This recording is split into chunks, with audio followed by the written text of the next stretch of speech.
Welcome to the kitchen. I'm Chef Victoria Love, and today we're going to make baked ziti. And I have to thank my friend Nicole, who told me her secret is to put heavy cream in the sauce. So thank you so much, Nicole, for sharing with me.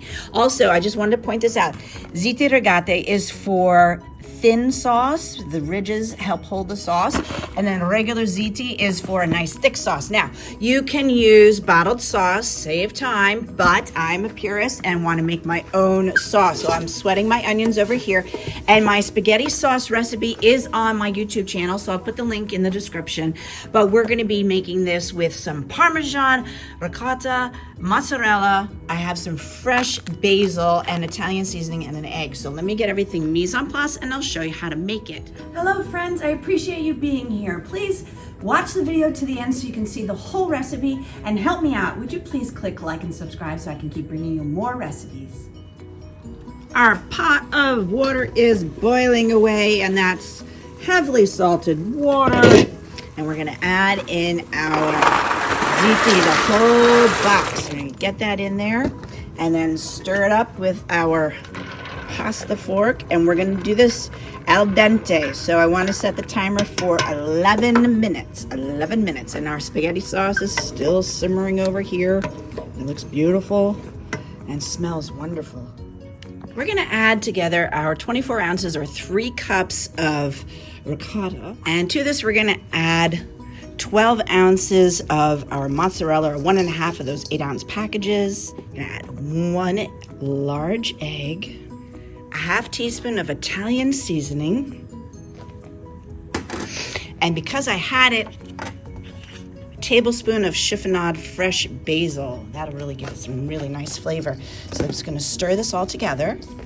Now here is our pasta sauce, and I just measured out 1.5 cups, and I just made it. It's not piping hot, it's been cooling off for a while. We're gonna add this in. There we go. And we're gonna add in a 1/2 cup of heavy cream. Let's get that in there and mix it all together. And now we're gonna add in our 1 pound of cooked ziti.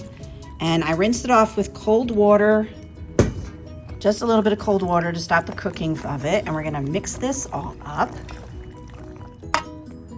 Now this is enough for a deep dish lasagna pan. I don't have one, unfortunately. I only have this 11 cup pan, and so I'm gonna put the rest in here and divide it and get this in. And now we're gonna sprinkle on our mozzarella. We had another 1.5 packages of mozzarella. Be generous and sprinkle it every little corner.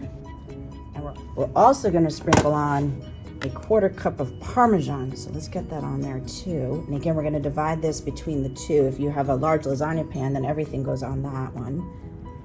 That looks so good. I can't wait to get this in the oven. I have the oven at 375, and we're gonna bake it for 30 to 40 minutes until it's golden brown on the edges and bubbly. I cannot wait to dig in. Yum. I always prefer to put a dish like this onto a baking tray and put it in the oven. And I just want to show you the side. Look at that. It is so good. Let's get that in the oven. Here we go, right out of the oven. It is still bubbling. Look at that golden crust. Oh, I can't wait to try this. This was 375 for 30 minutes. Ooh. All right, so we're gonna have to let that cool, and then we can serve it. That looks phenomenal. Here we go. This has been sitting for about 10 minutes, and now we can dig into this. Wow, look at that. That looks phenomenal. Oh, I can't wait to take a bite. Okay, let's take a bite. Look at this. Cheese is so gooey, and wow, it smells wonderful. Let me take a bite. Oh, that is absolutely amazing. I'm so happy with this. It tastes fantastic, and the basil in there is so nice. I love it. So thank you so much for watching. Come back and check out more. I make about 2 videos a week, and I have over 475 recipe videos on my YouTube channel. Thank Thank you so much for joining me in the kitchen. Leave me a comment and let me know how you like the recipe. For more recipe demonstrations, please click like and subscribe to Chef Victoria Loves YouTube channel and have fun in the kitchen. Thank you.